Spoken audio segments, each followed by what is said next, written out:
औज़ुबिल्लाहि मिनश्शैतानिर्रजीम बिस्मिल्लाहिर्रहमानिर्रहीम। अस्सलाम वालेकुम एवरीवन।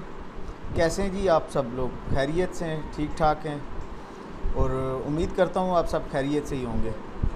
तो आज जो हम कोर्स स्टार्ट करने जा रहे हैं उस कोर्स का नाम है कंपाइलर कंस्ट्रक्शन। बेसिकली कंपाइलर का नाम तो आप लोगों ने बहुत पहले सुना भी होगा और कंपाइलर्स का इस्तेमाल भी किया होगा, क्योंकि आप लोगों ने डिफरेंट प्रोग्रामिंग सीरीज़ के कोर्सेज़ पढ़े हैं जिसमें डिफरेंट प्रोग्रामिंग्स के लिए डिफरेंट कंपाइलर्स का इस्तेमाल किया है। तो इस कोर्स में हम लोग देखेंगे कि कंपाइलर बेसिकली काम कैसे करता है बैकएंड पे। हमने इस कोर्स में देखना ही बैकएंड पे देखना है कि ये काम कैसे कर रहा है। तो अब हम समझते हैं जी कि कंपाइलर कंस्ट्रक्शन के मीनिंग क्या हैं। कंपाइलर कंस्ट्रक्शन खुद ही जो दो वर्ड्स हैं कंपाइलर कंस्ट्रक्शन खुद ही बता रहा है कि इसका मतलब क्या है कि हमने कंपाइलर कैसे डिज़ाइन करना है और कंपाइलर को कैसे इम्प्लीमेंट करना है। तो कंपाइलर डिज़ाइन करना और कंपाइलर को इम्प्लीमेंट करने से पहले हमें ये बात समझनी होगी कि जो चीज़ हम डिज़ाइन करने जा रहे हैं या इम्प्लीमेंट करने जा रहे हैं वो एक्चुअल में काम कैसे करती है। तो आज की जो वीडियो में हम बात करेंगे कंपाइलर कंस्ट्रक्शन या कंपाइलर की वर्किंग के ऊपर कि बेसिकली कंपाइलर क्या है और कौन कौन से कंपाइलर्स हैं, कंपाइलर काम कैसे करता है। तो आज की इंट्रोडक्टिव वीडियो में हम इसी टॉपिक के ऊपर बात करने वाले हैं।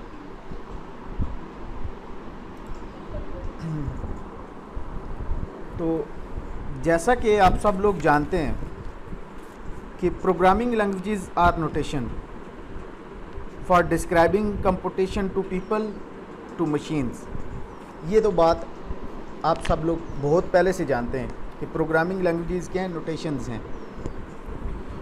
और हमें ये बात भी पता है जी कि जो दुनिया है, टेक्नोलॉजी की दुनिया, ये प्रोग्रामिंग लैंग्वेजेस के ऊपर ही डिपेंड कर रही है इस टाइम।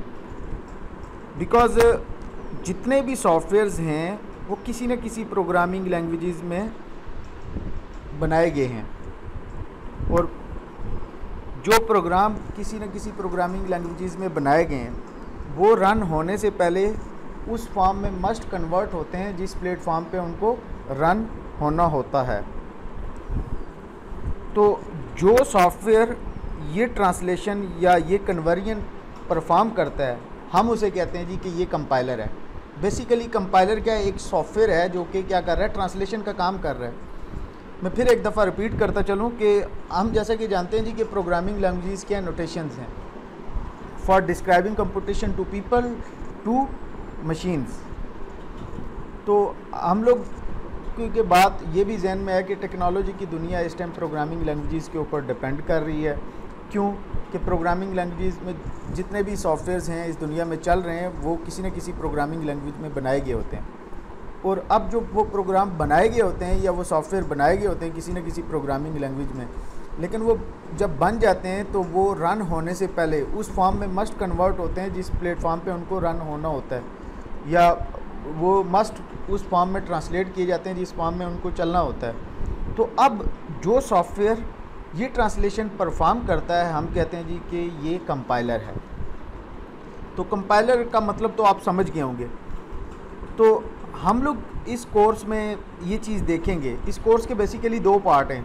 कंपाइलर कंस्ट्रक्शन के अंदर दो चीज़ें आ रही हैं। मैंने पहले भी नाम लिया था और अभी फिर रिपीट करता हूँ कि कंपाइलर कंस्ट्रक्शन के अंदर दो चीज़ें आ रही हैं। कौन कौन सी जी? कि कंपाइलर को डिज़ाइन कैसे करना है और कंपाइलर को इम्प्लीमेंट कैसे करना है।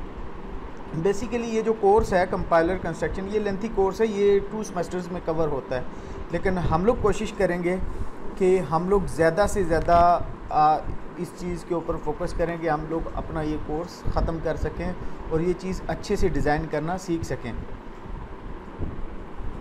तो कंपाइलर डिज़ाइन करना और कंपाइलर इम्प्लीमेंट करना इस कोर्स में हम लोग ये चीज़ सीखेंगे। और हम कुछ बेसिक आइडियाज़ जो कंपाइलर कंस्ट्रक्शन से रिलेटेड हैं, ट्रांसलेशन कैसे होती है या मशीन लैंग्वेजेस या हाई लेवल लैंग्वेजेस, एक लैंग्वेज दूसरी लैंग्वेज में कैसे कन्वर्ट हो रही है, या ये कंपाइलर किस तरह अपनी जो बेसिक आइडियालॉजी परफॉर्म कर रहा है। तो ये चीज़ हम लोगों ने इस कोर्स में सीखनी है।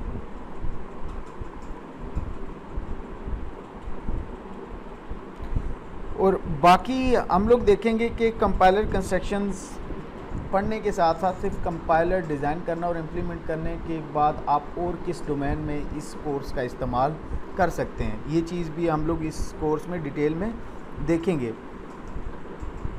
तो बात हम शुरू करेंगे जी, चलें हम स्टार्ट करते हैं। ये तो इसका बेसिक को कुछ ऑब्जेक्टिव और कुछ मैंने कंपाइलर कंस्ट्रक्शन से रिलेटेड मीनिंग बताएं आपको। अब ऑब्जेक्टिव देखें, ऑब्जेक्टिव क्या हैं जो एट द एंड पढ़ने के बाद आप लोग अचीव कर सकेंगे ये कोर्स पढ़ने के बाद। तो मैंने पहले भी इस बात का जिक्र किया है, फिर भी अभी दोबारा जिक्र करता हूँ कि जब आप ये कोर्स कंपाइलर कंस्ट्रक्शन का पढ़ लेंगे तो आपको मुख्तलिफ प्रोग्रामिंग लैंग्वेजेस के बारे में पता लगेगा, प्रोग्रामिंग लैंग्वेजेस काम कैसे करती हैं। और हम लोग ये बात भी देखेंगे कि कंस्ट्रक्शन टूल्स कौन से हैं जिसमें कंपाइलर को डिज़ाइन किया जाता है या कंपाइलर को इम्प्लीमेंट किया जाता है। देखें, आप जब प्रोग्रामिंग लैंग्वेजेस में कोई ना कोई प्रोग्राम डिज़ाइन करते हैं तो आप किसी न किसी टूल का इस्तेमाल करते हैं। इसी तरह कंपाइलर को डिज़ाइन करने के लिए भी और कंपाइलर को इम्प्लीमेंट करने के लिए भी डिफरेंट टूल्स का इस्तेमाल किया जाता है, जैसे जनरेटर्स, स्कैनर्स, पार्सर्स और भी बेशुमार लेटेस्ट टूल्स हैं जिनका हम जिक्र इस कोर्स में करेंगे और उनको पढ़ेंगे और उनका इस्तेमाल भी करना सीखेंगे हम लोग। बाकी आप लोग देखेंगे कि वर्चुअल मशीन्स कैसे काम करती हैं, जैसे JVM है, बाइट कोड में कन्वर्जन कैसे होती है, ये सारा हम डिटेल में इसमें देखेंगे। और बाकी हम लोगों ने एक चीज़ और देखनी है इसमें कि कंपाइलर एनालिसिस कैसे करता है और ऑप्टिमाइज टेक्निक्स कौन सी हैं इसकी। और ये कोर्स पढ़ने के बाद जब आप इस काबिल हो जाएंगे कि आप बड़े सॉफ्टवेयर प्रोजेक्ट को डिज़ाइन करना और उसको इम्प्लीमेंट करना सीख जाएंगे। मतलब जिस बंदे ने कंपाइलर कंस्ट्रक्शन का कोर्स अच्छे से पढ़ लिया, सीख लिया और इसके जो टूल्स हैं उस पर काम कर लिया, वो इस काबिल हो जाएगा कि बड़े लेवल के सॉफ्टवेयर जो बड़ी कंपनीज़ में चलते हैं उनको अच्छे से वो डिज़ाइन करना सीख जाएगा और उनको इम्प्लीमेंट करना भी सीख जाएगा। तो ये थे कुछ इसके ऑब्जेक्टिव, और भी बेशुमार ऑब्जेक्टिव्स हैं लेकिन कुछ मैंने पॉइंट्स यहाँ पे हाईलाइट किए हैं जो ये कोर्स करने के बाद हम लोग अचीव करेंगे। तो आज हम बात स्टार्ट करते हैं जी। कंपाइलर पढ़ने से पहले आपने बात स्टार्ट करनी है लैंग्वेज प्रोसेसर या लैंग्वेज ट्रांसलेटर या ट्रांसलेटर। इस तरह की टर्मिनोलॉजी आपने बहुत पहले पढ़ चुके हैं और पढ़ते भी आ रहे हैं। देखिए, नाम खुद ही बता रहा है लैंग्वेज प्रोसेसर, मतलब लैंग्वेज के ऊपर प्रोसेसर कहते हैं प्रोसेस करने वाला। और लैंग्वेज आपको मैंने पहले बता दिया, कुछ नोटेशंस, कुछ पैटर्न, कुछ वेज हैं। तो अब हमने देखना है कि लैंग्वेज प्रोसेसर क्या है। लैंग्वेज प्रोसेसर आपको पता है कि कंप्यूटर सॉफ्टवेयर है जो क्या करता है, ट्रांसलेशन का काम परफॉर्म करता है, एक लैंग्वेज से दूसरी लैंग्वेज में उसको कन्वर्ट करता है। जैसे अक्सर आपने सुना होगा जी कि कंपाइलर लैंग्वेज प्रोसेसर क्या करते हैं, एक लैंग्वेज, हाई लेवल लैंग्वेज को लो लेवल लैंग्वेज में कन्वर्ट करते हैं। ऐसा तो आप लोग सुनते आए हैं। अब देखते हैं जी कि लैंग्वेज प्रोसेसर्स कितनी टाइप्स के हैं। कंपाइलर हो गया, कंपाइलर तो बहुत ही फेमिलियर है जिसका इस्तेमाल भी आप लोगों ने किया है और इसका डिफरेंट प्रोग्रामिंग लैंग्वेजेस आपने पढ़ी हैं, उसमें इस्तेमाल पड़ा है, ये काम कैसे करता है, इतना आपको बेसिक आइडिया तो होगा फ्रंट एंड का। हम इस पे देखेंगे कि बैक एंड पे ये कैसे काम कर रहा होता है। जब आप एक प्रोग्राम को एग्जीक्यूट करते हैं तो ये कैसे ट्रांसलेशन परफॉर्म करता है और ट्रांसलेशन करते टाइम किन किन स्टेजेस को ये फॉलो करता है, ये कौन से स्टेप्स फॉलो करता है और किस तरह वो फॉलो करता है स्टेप्स, ये चीज़ हम देखेंगे। दूसरा जी देखो, कंपाइलर भी एक सॉफ्टवेयर हो गया जो ट्रांसलेशन का काम करता है, असेंबलर भी एक सॉफ्टवेयर है जो कि ट्रांसलेशन का काम करता है, इंटरप्रेटर भी क्या है, एक सॉफ्टवेयर है जो कि ट्रांसलेशन का काम कर रहा है। बेसिकली ये तीनों सेम कैटेगरी के हैं लेकिन इनके काम करने का अंदाज़ अपना अपना है। कंपाइलर डिफरेंट अंदाज में काम करता है, करते ट्रांसलेशन ही है लेकिन वो ट्रांसलेशन अपने अंदाज में परफॉर्म करता है, असेंबलर अपने अंदाज में कर रहा है, इंटरप्रेटर अपने अंदाज में कर रहा है। तो बेसिकली देखें जी, कंपाइलर क्या है।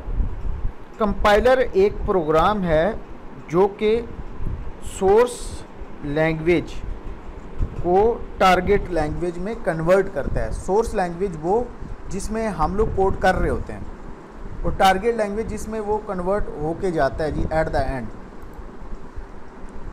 देखें, translation of program written in source language into simultaneously equally program written in target language, जिसमें हम कन्वर्ट करते हैं। देखिए, सोर्स प्रोग्राम वो जो हम लोग टाइप कर रहे होते हैं कोड, जिसे हम कहते हैं जी कि ये हाई लेवल लैंग्वेज है। अब कंपाइलर के पास जाता है, जब हम उसे कंपाइल करते हैं तो कंपाइलर क्या करता है, सबसे पहले उसकी एरर समरी चेक करता है। इसके अंदर एक फंक्शनैलिटी होती है जिसमें वो क्या करता है, एरर्स को चेक करता है एज अ होल प्रोग्राम, फिर उसे कन्वर्ट करता है जी टारगेट प्रोग्राम में, मतलब उसकी एक ऑब्जेक्ट फाइल बना देता है। ऑब्जेक्ट फाइल क्यों बनती है, ताकि मशीन लेवल पे उस चीज़ को या उस कोड को समझा जा सके। तो अब जब टारगेट लैंग्वेज का प्रोग्राम एग्जीक्यूट हो जाता है तो हम क्या करते हैं, उसे इनपुट करते हैं और हमें आउटपुट दे रहा होता है। तो कंपाइलर बेसिकली ये काम कर रहा होता है। अब देखें जी कि इंटरप्रेटर भी एक सॉफ्टवेयर है जो क्या कर रहा है, ट्रांसलेशन का काम ही कर रहा है। लेकिन फ़र्क कहाँ पे है, फ़र्क यहाँ पे है कि सोर्स प्रोग्राम हमने दिया, इंटरप्रेटर ने भी एरर समरी चेक की और आपको डिज़ायर्ड आउटपुट दे दी। अब इंटरप्रेटर क्या करता है, हमने कहा था जी कि कंपाइलर जब हम प्रोग्राम एग्जीक्यूट करते हैं तो उसकी एरर समरी एज आ होल प्रोग्राम की लास्ट पे वो कैलकुलेट करके देता है। इंटरप्रेटर क्या कहता है, लाइन बाय लाइन ही साथ आपका वो आउटपुट दे रहा होता है आपकी, मतलब कि यहाँ पे अगर एरर आ गया तो वो जब तक आप एरर रिजॉल्व नहीं करेंगे तब तक आप अगले स्टेज पे वो प्रोग्राम एग्जीक्यूट होगा ही नहीं। तो ये काम करता है जी इंटरप्रेटर। तो आई होप कि इसका आपको कंसेप्ट क्लियर हो गया होगा, क्योंकि ये वो कंसेप्ट्स हैं जो कि आप पहले से भी पढ़ते आए, तो आज की वीडियो में मैं ये कंसेप्ट रिपीट कर रहा हूँ बेसिकली। तो अभी हम एक एग्जांपल के ऊपर बात करते हैं। जैसे जी आपने सुना होगा concept hybrid compiler. Hybrid compiler कौन सा होता है, जैसे मैं कहूँ जी कि एक एग्जांपल देता हूँ कि जो जावा लैंग्वेज के प्रोसेसर क्या करता है, जावा लैंग्वेज का मतलब JVM क्या करता है, कंबाइन करता है कंपाइलेशन एंड इंटरप्रिटेशन, कंबाइन करके वो कंपाइल कर रहा होता है। जो वो इंटरप्रिटेशन कंपाइल होके आती है उसे हम क्या कहते हैं कि जी ये बाइट कोड है हमारा। ये मैं हल्का सा आपको इंट्रोडक्शन दे रहा हूँ। तो अब ये कंपाइलेशन और इंटरप्रिटेशन होने का फ़ायदा क्या होता है कि आपने क्या करना है कि जिस तरह कंपाइलर में था कि आप सोर्स प्रोग्राम आपने दिया कंपाइलर को, कंपाइलर ने क्या किया, ऑपरेशन किया और आपको आपकी डिज़ायर्ड आउटपुट दे दी। तो इसी तरह जावा का जो है JVM वो क्या करता है, सोर्स प्रोग्राम लेता है, ट्रांसलेट करता है उसको और उसकी एक इंटरमीडिएट प्रोग्राम बना देता है उसका। कंपाइलर क्या करता था जी कि उसी को उसमें एरर समरी कैलकुलेट करता था तो आपको डिज़ायर आउटपुट देता था। इसने क्या किया, एक इंटरमीडिएट प्रोग्राम बना दिया, सोर्स प्रोग्राम को इंटरमीडिएट प्रोग्राम में कन्वर्ट कर दिया। अब वर्चुअल मशीन क्या करती है, वर्चुअल मशीन उस इंटरमीडिएट प्रोग्राम को एज आ इनपुट लेती है, उसके ऊपर ऑपरेशन करती है और आपको आउटपुट देती है। अब इस चीज़ का फ़ायदा क्या है, देखें आपने एक प्रोग्राम लिखा है इस मशीन में, कंप्यूटर A मशीन में, ठीक है। अब उसके ऊपर जब उसको कंपाइलेशन और इंटरप्रिटेशन हो गई है तो अब JVM ने इस काबिल उस प्रोग्राम को बना दिया कि आप वही प्रोग्राम आप किसी और दूसरे कंप्यूटर में अगर आप इस्तेमाल करें तो उसका फ़ायदा ये होगा कि वही वो एग्जीक्यूटेबल प्रोग्राम चल जाएगा। मतलब कि एक लैंग्वेज कन्वर्ट होकर दूसरे लैपटॉप के काबिल होगी या मशीन के काबिल होगी कि वो प्रोग्राम वहाँ पे चल सके। तो ये तो मैंने एक एग्जांपल दी है जावा के कंपाइलर की, ठीक है। इसी तरह डिफरेंट कंपाइलर्स हैं जिनके ऊपर हम बात करेंगे। तो ये तो था जी कि हमने सबसे पहले पढ़ा जी कि कंपाइलर कंस्ट्रक्शन का मतलब क्या है, फिर उसका ऑब्जेक्टिव्स क्या हैं, फिर हमने देखा जी कि लैंग्वेज ट्रांसलेटर क्या होता है या लैंग्वेज प्रोसेसर्स क्या है, लैंग्वेज प्रोसेसर्स कितनी टाइप्स के हैं, कंपाइलर को देखा, इंटरप्रेटर को देखा और असेंबलर को भी बता दिया जी कि असेंबलर क्या करता है, असेंबली लैंग्वेज को मशीन लैंग्वेज में कन्वर्ट करता है। तो अब हम देखेंगे लैंग्वेज प्रोसेसिंग सिस्टम। हमने ये बात बखूबी सीखी हुई है पहले से ही कि कंप्यूटर सिस्टम जो है वो हार्डवेयर और सॉफ्टवेयर को मिला के बनता है। कंप्यूटर सिस्टम इसीलिए तो कह रहे हैं, दो वर्ड हैं कंप्यूटर सिस्टम। जब सिस्टम का वर्ड आ जाए तो मतलब कोई एक चीज़ उसमें इन्वॉल्व नहीं होती है। तो कंप्यूटर सिस्टम दो चीज़ों से मिलके बनता है जी, कि हार्डवेयर और सॉफ्टवेयर। अब हार्डवेयर लैंग्वेज को अंडरस्टैंड करता है, लेकिन वो उस लैंग्वेज को अंडरस्टैंड करता है जो कि मशीन लैंग्वेज होती है या मशीन की अपनी लैंग्वेज होती है, जिसे हम बाइनरी लैंग्वेज कहते हैं, जो मशीन की अपनी 0-1 की फॉर्म में होती है। वो क्योंकि ह्यूमन की लैंग्वेज तो नहीं समझ सकता, तो जो प्रोग्राम लिखा जाता है हाई लेवल प्रोग्रामिंग लैंग्वेज में, उसको अंडरस्टैंड करना मशीन के लिए थोड़ा मुश्किल होता है, इसीलिए वो ट्रांसलेशन का प्रोसेस परफॉर्म करता है और उसकी एक ऑब्जेक्ट फाइल बना देता है उस सोर्स प्रोग्राम के अगेंस्ट, और फिर उस सोर्स प्रोग्राम को वो उस ऑब्जेक्ट फाइल की मदद से अंडरस्टैंड करता है। तो देखते हैं जी कि लैंग्वेज प्रोसेसिंग सिस्टम होता कैसे है बेसिकली। तो अब ये एक स्केच है जी, लैंग्वेज प्रोसेसिंग सिस्टम है ये पूरा एक। सबसे पहले आप एक जब प्रोग्राम लिखते हैं तो प्री प्रोसेसर, आपने नाम तो सुना है, प्री प्रोसेसर डायरेक्टिव्स होती हैं, जो बेसिकली क्या होती हैं, प्री एग्जीक्यूशनेबल फाइल, मतलब कुछ एक्सटेंशंस या हेडर फाइल्स जिनका इस्तेमाल, जो पहले से एग्जीक्यूटेबल फाइल होती हैं, जो एज आ इनपुट इस्तेमाल करता है कंपाइलर। कंपाइलर जब आपने सोर्स प्रोग्राम लिखा, प्री प्रोसेसर्स पहले से एग्जीक्यूटेबल फाइल आई, वो कंपाइलर के पास गई, कंपाइलर ने उसको क्या किया, कंपाइल किया और उसको टारगेट असेंबली कोड में कन्वर्ट कर दिया। अब जब टारगेट असेंबली कोड में कन्वर्ट हो गया तो फिर ये बात चलेगी जी किसके पास, असेंबलर के पास। असेंबलर ने क्या किया, उसको रीलिक्वेट मशीन कोड में कन्वर्ट कर दिया, मशीन लैंग्वेज में कन्वर्ट कर दिया। अब जब ये कोड एज आ इनपुट लिंकर के पास जाता है, लिंकर क्या बेसिकली एक कंप्यूटर प्रोग्राम है जो क्या करता है, लिंक करता है किस चीज़ को, डिफरेंट ऑब्जेक्ट फाइल को या डिफरेंट जो एग्जीक्यूटेबल फाइल्स होती हैं उनको लिंक करके एक एग्जीक्यूटेबल फाइल बनाता है और उनको एग्जीक्यूट करता है।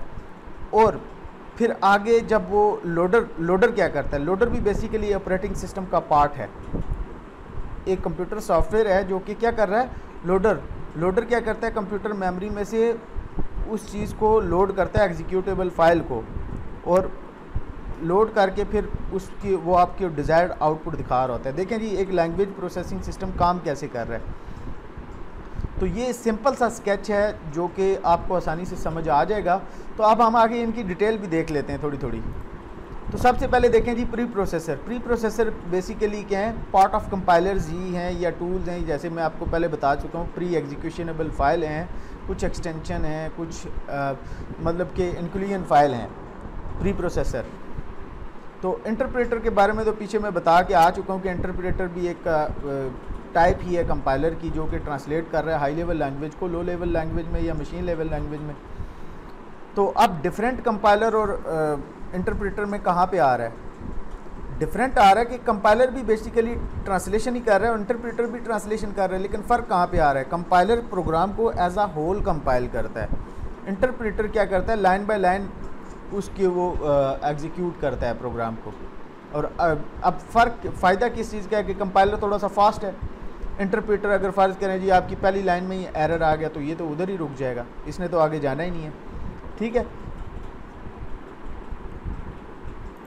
तो असेंबलर, ये तो सबको पता है, असेंबलर क्या करता है, असेंबली लैंग्वेज को, मैं जैसे उस स्केच को पढ़ते हुए बता चुका हूँ कि असेंबली लैंग्वेज को करता है मशीन लैंग्वेज में कन्वर्ट करता है।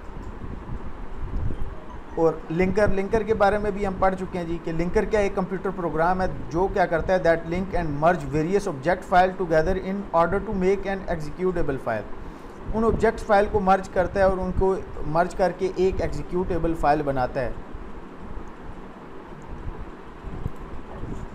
लोडर क्या कर रहा है जी, लोडर मैंने जैसे पहले भी बताया था कि एक ऑपरेटिंग सिस्टम का पार्ट है, और इस चीज़ की इसकी रिस्पॉन्सिबिलिटी क्या है कि ये एग्जीक्यूटेबल फाइल को मेमोरी में से लोड करता है और उनको एग्जीक्यूट करता है,